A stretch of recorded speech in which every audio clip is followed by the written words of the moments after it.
How is everyone? Today we're going to proceed with layer 3 of our watercolor paintings. Fortunately, this painting, as I've told you, was done for 10 years in AP. So I've got several demos at various stages of progress.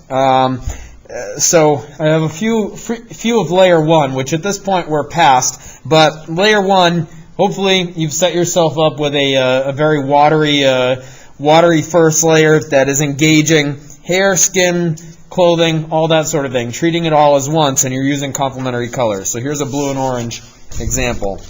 Here's a purple and yellow that is far more kinetic. You can't really tell necessarily where the facial features belong, but you might have like strong carving out of nose and that sort of thing. Here's a blue and orange. Some of these are more ghost-like than others, and some of them are more clear than others. This one actually clearly is using more than just complementary colors. AP usually could use any colors that they wanted to, so the complementary color restriction is unique to you. I'm also going to do this more in terms of prescribing certain colors that you use or steps to take, whereas for them, they would see a few demos and then they'd kind of be off on their own. So this one you can definitely see that there are yellows and oranges and reds, blues. This one looks like it's green and purple, which are clearly not complementary colors. It's also much murkier. This has a second layer. The second layer on this one is alizarin crimson. It's hastily done though. So the problem there is that if your layers are hasty, they end up detracting from the overall quality of your painting. Here's one that's a little bit more neatly constructed. That second layer is alizarin crimson. So this clearly is complementary colors, purple and yellow, and you can see that they're still permeating through that second layer of red. So at this point, everybody should have that alizarin crimson second layer that coats the entirety of the painting. Well, with few exceptions. This looks like it's a third layer. For the most part, there might be sections of a third or fourth, but you can definitely see that there's more of a purple used around the eye and working wet on dry, bringing clarity into the eyebrow, into the nostril, that sort of thing. But the first layer and colloidal dispersion and background, they still permeate through. Somebody, I think, in the other cohort had asked how many layers we're going to do. Not exactly sure. You can see that all of these are at various stages of completion. When we get to one that's actually finished, you'll be able to have a better idea. Let's see, 1, 2, 3, 4. This painting might have 4 or 5 layers. So you can see it's got more of a sense of clarity and more of a sense of structure than the previous ones, but you could decide to take it further. I'm out of order. This is only 2 layers. These 2 are more of studies.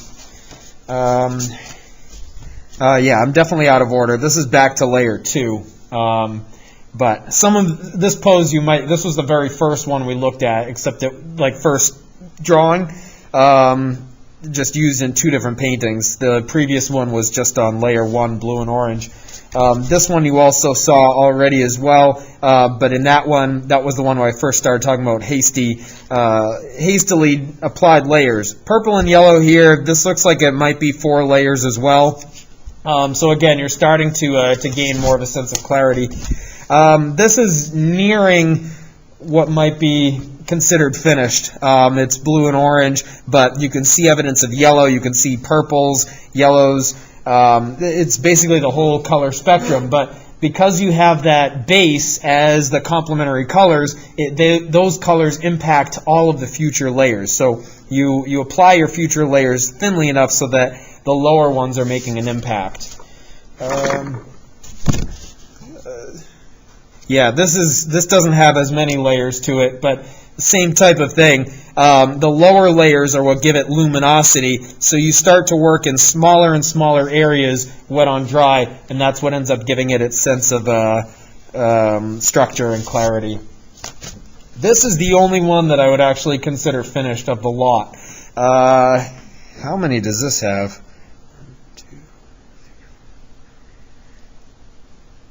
This might have about 8 layers to it. This is layer 1. You can still see sections that are layer 1 and then sections that are layer 2. The key is, as hopefully you know now, after having been through a semester of painting, the key is to work in progressively smaller and smaller areas. So you're preserving your lower layers and adding to them. But you don't cake the paint on. You instead mix darker colors. You should be able to get a range out of your colors too. With the alizarin crimson that you applied yesterday, there are some sections that might be bolder in terms of pigment and saturation, and then other areas that are more watery and may integrate a little bit better with the surrounding area. Let me put this on lock there. So hopefully you've also taped yours down to your masonite. I haven't done that because I've been doing this demo in different locations, so you can see that mine is buckled considerably. But that's what I've got. I had been using this as my photo reference, but I did find the actual printout. Ugh, I hate this photo. It's really, gosh. So let's see how we progress this painting for layer 3. At this point, once again, you're going to be working in smaller areas than you had been, but thinking wet on dry. And you would kind of use the water on the painting to activate the edges so that they'll kind of integrate. Like you want the water to bridge the gap between layer 2 and layer 3. At this stage, you can use any color you'd like. You've got your complements as your first set, the first layer that are going to impact all of your future choices, and the alizarin crimson hopefully served as a bridge between those two fields. One of the things I noticed after I actually leaned back is the size of this cheekbone is much too large compared to what we actually see here. So this has to go back in space, and the eyes are too large as well. So I think what I'm going to do is use a slightly more orangish color, partly because it already exists on the palette, so in the interest of time. And I'm going to have it watery enough, but I just want to knock these areas back. And I have to take care that any color choices that I make, they need to be distributed. So if I just have orange in that one location, it's going to seem entirely out of place. So typically I recommend that people start at the top of the painting and work their way down. This is going to be too much. But I'm just kind of jumping back up to the forehead. I noticed some sections that I didn't activate before, but now is where I might want to start to, or I do want to start applying some detail. And again, it's very much like you're drawing with the paintbrush. You want to be strategic, looking back and forth at your photo reference and slowly building areas up. I'm applying, oh, this got a little dark there. I'm going to bring the eyebrow out a bit. I'm trying to get the idea on these eyebrows that they're rolling in to the scalp. You can see it, or the forehead. You can see it a little more clearly on here. There's a higher concentration of hair directly over the eye, and it lightens as it moves in towards the side. So we want to accommodate or account for that.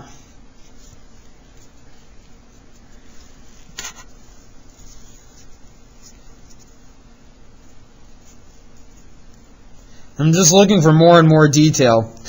Actually, so I got a message from an alumna, somebody who had graduated from here, took AP Art, and apparently she's watching these demos and following along, and had asked, how do you paint from a black and white photo? If you're watching, by the way, hello, you made it to demo 3. Here I thought all those views that I'm getting are from the people taking this class. They better be. At any rate, the trick to painting from a black and white photograph is you're looking at an area and asking yourself, is this lighter or is this darker? So a dark area, you just have to know the value of a color. So I need this area to go darker, so that's where I would layer. If something needs to maintain its lightness, oh, you can't even see what I'm pointing to. If something needs to maintain its lightness, that is something I would leave as a lower layer. The areas that are darker or have more detail there that I haven't accounted for yet, those are the sections that at this stage I'd be working on. Actually, let me get that out of the way. Does that make a little more sense to you? It's a hard concept, I guess, to wrap your head around. I was first introduced to the idea of painting from a black and white photograph junior year of college. So that puts me at about 20 years old, 21.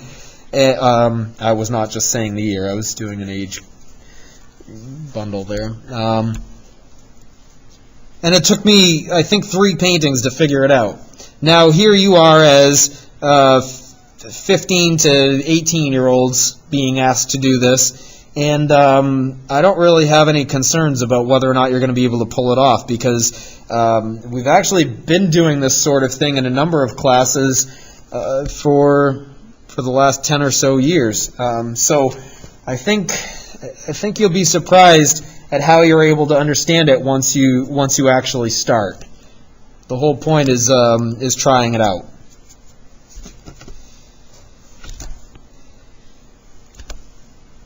The other benefit to these future layers is you're not going to have to wait around as much. Like, you had to paint layer 1 and then walk away for maybe the day. I mean, I didn't go back to it till the next day. I'm sure you didn't either. The idea now, though, is in smaller areas the paint is going to dry faster. So that's a benefit. So you don't have to lose any time on your painting. I do like these brushes because they're capable of thinner lines. And to this point, I'm still just distributing this first color. This is the moment that in real life I wish I could speed the video along and get to the next step, but can't really do that. Again, you have to make sure that you're both uniting the darker areas with whatever you're working on now, because if I want the inside of the mouth to not get left behind, I have to kind of coat it with this color as well. And the teeth, maybe I'll start to engage the sides of them so that they're not pure white. The whites of your eyes shouldn't be pure white either. These are most likely very dark photographs, so the odds are you won't find anything that's pure white. It looks a little more convincing. When I look at the screen where it's projected actually right now, I'm realizing how much of the orange is still needed in other places. So it's important that you lean back or you step away and look at your painting from a distance, because up close you really get a false sense of how it works out. Most of the issues that I'm sure you are noticing in my demo right along, like this being too bright, for example, or maybe this cheekbone being too large, those are not things that I noticed while I was painting because I was too immersed in what I was doing. You have to build into your process, your painting process, the time to look away from your painting and to look back at it from a distance, so that way you can gauge how is it working. I actually think this demo is going along pretty well in terms of maybe not in terms of the explanation. I hope this makes sense to you, but more in terms of how the painting is working out. There are days when you feel like you can paint, and then other days where you feel like nothing's working out. That's normal. It's something that everybody, regardless of their experience level, is going to encounter. But the trick is, how do you make the best of your day anyway, in terms of you as a painter? Like, can you still make it work? Can you fake it? I think I'm faking it today, I guess. I didn't necessarily know. I also, in acknowledging my own comfort level in painting, for me it's always easier to layer. I am very intimidated by the white sheet of paper, not knowing how it's going to go. And in that regard, this painting process of just immediately activating the entire thing with layer 1, wet on wet, that's liberating to me, because then at least I'm not staring at that white space anymore. The painting is already activated and space is addressed. So, and then this is the point that is most enjoyable, where you're seeking out details. You can see that mark that I put down. It's just enough to add a little bit of orange there, but it wasn't applied so heavily that it then becomes a detraction. I just want to give the impression of some orange distributed down here.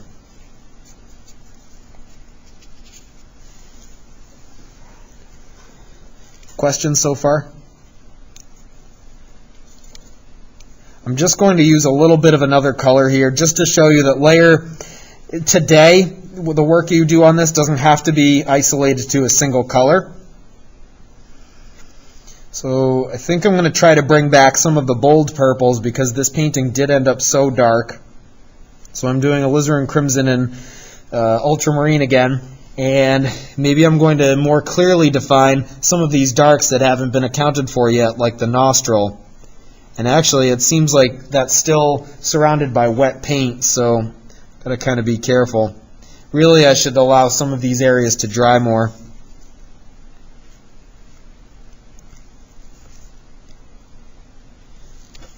And I'm not caking this paint on. It's just a darker color that I've mixed, but it's really making more of a difference. If we look back to the beginning of the demo that was recorded yesterday, this whole painting seemed like a dark mess. And truthfully, I didn't know if I was going to be able to recover it. But you just kind of, I don't know, you just do it. I don't know.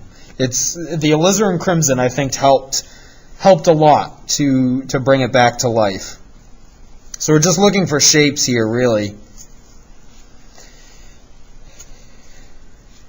But I don't want to end up getting the sense that this is an isolated head. So even down here, as I'm trying to reestablish the line of the sweater, I still want that to integrate out here on the side. So I'm just going to take some water here, blend that out, and allow this line to be strong, to show the edge of the shirt and the edge of the cardigan. And I suppose I'll do the same thing over here. But now, see, I've introduced another color that I have to make sure is distributed into the rest of the painting. So I guess I would go in reverse now and lift that up towards the, up into the hair. But now, anyway, I feel like I've got more of a sense of shoulder, which wasn't there before. It was kind of like a floating head. So establishing this line on the cardigan, I think, was important. So starting to run out of sections that aren't dry. So at this point, I might have to halt the demo and let you go. But you would just kind of continue in this method, slowly building up your painting. I have a feeling that today's Thursday. We'll continue to layer today and tomorrow and Monday. Tuesday. I think Tuesday will probably be our last day painting, because then we would be able to critique on Thursday. Thursday for you, Wednesday for cohort B. So.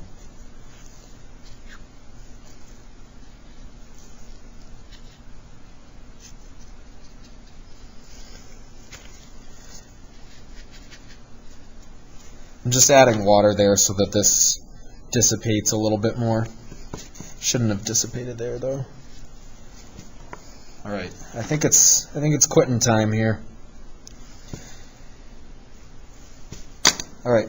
That's good. If you have any questions, please don't hesitate to contact me via email. And in the meantime, please continue to practice social distancing, wash your hands, and wear a mask.